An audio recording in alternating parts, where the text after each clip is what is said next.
بسم الله الرحمن الرحيم bishii December sanadkii 2016 markii ay fadhiday magaalada Baydhabo dawladii lagu soo dhisay Impagaasi ee dalkaasi Kenya sanadkii 2014 ee uu hogaaminayay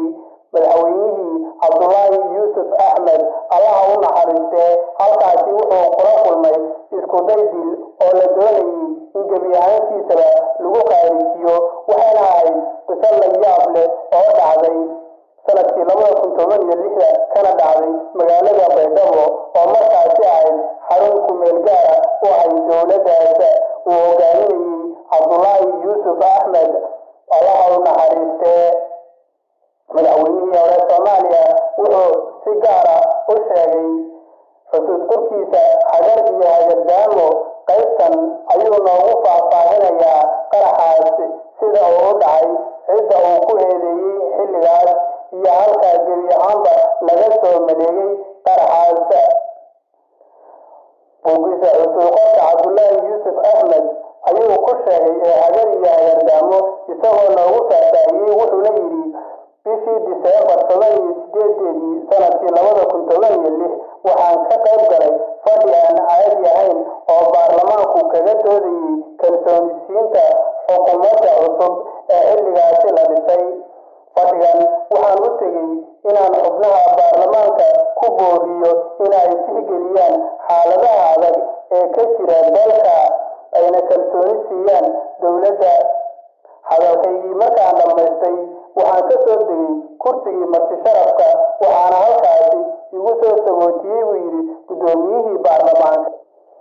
kaasi oo intii aanan baarlamaanka ka soo bixin ku yiri ra'iisul wasaaraha miyaydaan madaxweynaha raacay aniga oo la yaaban su'aasha ra'iisul wasaaraha gudoomiyuhu weydiiyey ayaan si fiican u fiiriyey labadooda oo ku iri sidee buu ii raacayaa isagoo xukuumaddiisa cusub kalsoonida u weydiinaya baarlamaanka hal mar ayay labadii nin waxay isla dhaheen haa waa sax daqiiqado yar kadib markii aan baarlamaanka ka soo baxay ee aan baabuurkayga soo raacay ayaa qarax la ii dhigay baabuur cabaysan ilaahay waa iga badbaadiyey qaraxaas baabuurkii aan la socday oo holcaya ayaan dareeshada ka booday kadibna taafiirad ayaa la hubiyey laakiinse waxaa ka jawaabay ciidamadii annaga nala socday kolkaa waxaan ka leexanay jidkii weynaa oo waxaan marnay jid yar oo dariiq ah oo madaxtooyada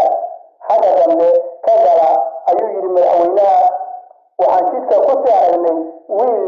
ay naga noqotay inuu dhaawac yahay ama dhintay markii aan wax yar sii soconay ee aanu dhaafnay ayaa ciidan naga dambeeyey waxay qayliyeen oo noo sheegeen wiilkii aan soo dhaafnay oo baastoolad la soo baxay soona aadiyey xagganaga nasiib darro xaabadii ayay kala hormareen oo halkaas ayuu ku ruux baxay wax yar kadib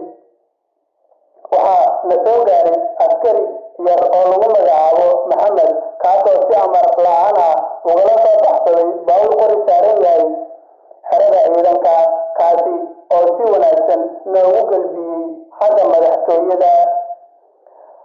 baabuurkii waxaan ka soo degay aniga oo hola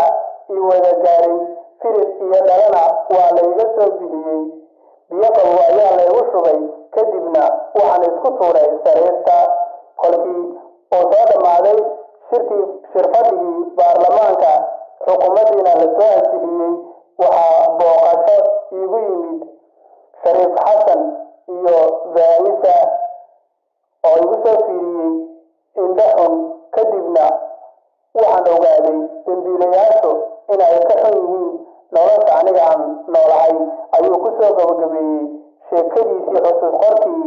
hagar iyo hagardaamo Abdullahi Yusuf Ahmed waxaan idin soo wadaa muuqaaladan oo sira iyo kuwo kale fadlan nala joog oo channelka subscribe saar leekana dhac ku sii share garay si meel u gaaro saaxiibada nabaday